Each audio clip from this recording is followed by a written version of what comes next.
Животот не учи дека бракот од интерес понекогаш успева. Во автомобилската индустрија ситуацијата е поинаква.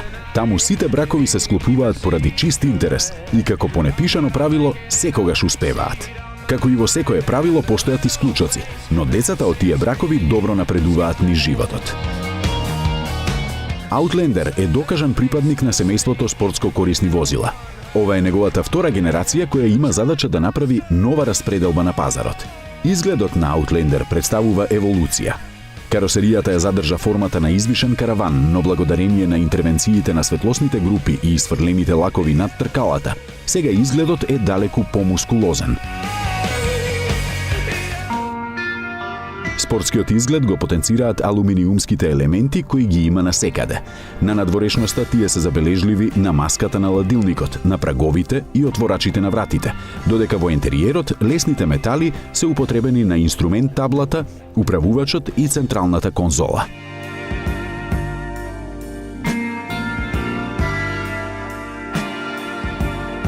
Употребената пластика во кокпитот е груба и тврда, но таа е вклопена прецизно што дава впечаток на висок квалитет.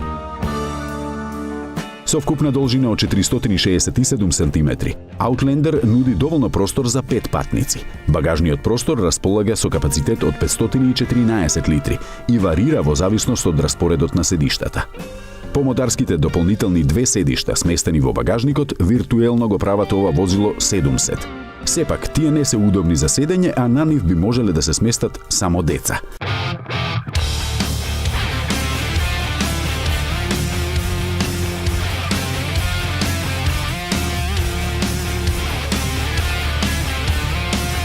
Mitsubishi Outlander е производ на глобализацијата која е изразена во светот на 4 тркала. Иако близнаците на RYA се произведуваат во Јапонија и ги делат техничките карактеристики со јапонскиот модел, сепак Outlander во палетата дизел мотори почна да ги користи сопствените агрегати на кои им посвети долго време во развојот. Еден од нив е 2,2 литрениот по архитектура 4-цилиндерски мотор, кој развива 174 конски сили и одлични 380 ньютон-метри. Поради тежината од 1690 кг, овој мотор е прифатлива, а не оптимална солуција. Забележливо е тромото работење на помали вртежи. Тоа се компензира со вклучувањето на турбината кога моторот има доволно сила да ја влече каросеријата.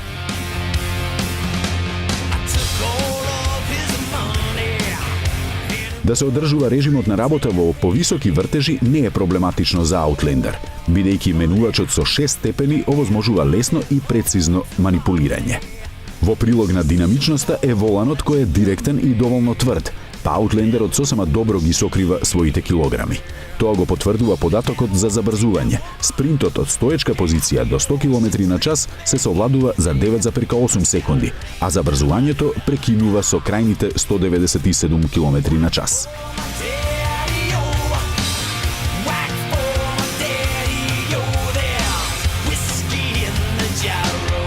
Вистинско задоволство пружа возењето.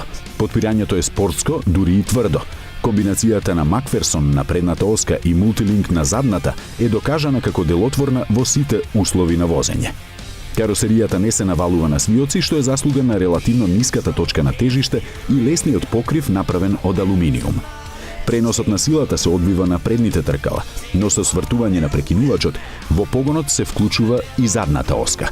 Употребливоста на овој систем е голема, бидејќи вклучувањето на модусот 4x4 е можен во движење до брзина од 100 км/ч. Тогаш теренецот станува изразено стабилен и бескомпромисно ги совладува километрите.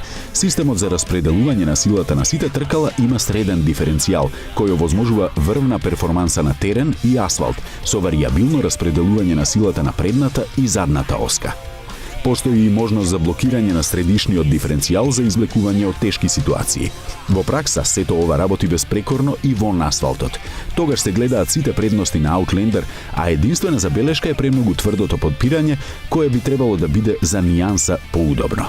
Со мирна совест може да се каже дека ниту еден конкурент не е толку спортски ориентиран. Таквиот впечаток е присутен и на асфалтот.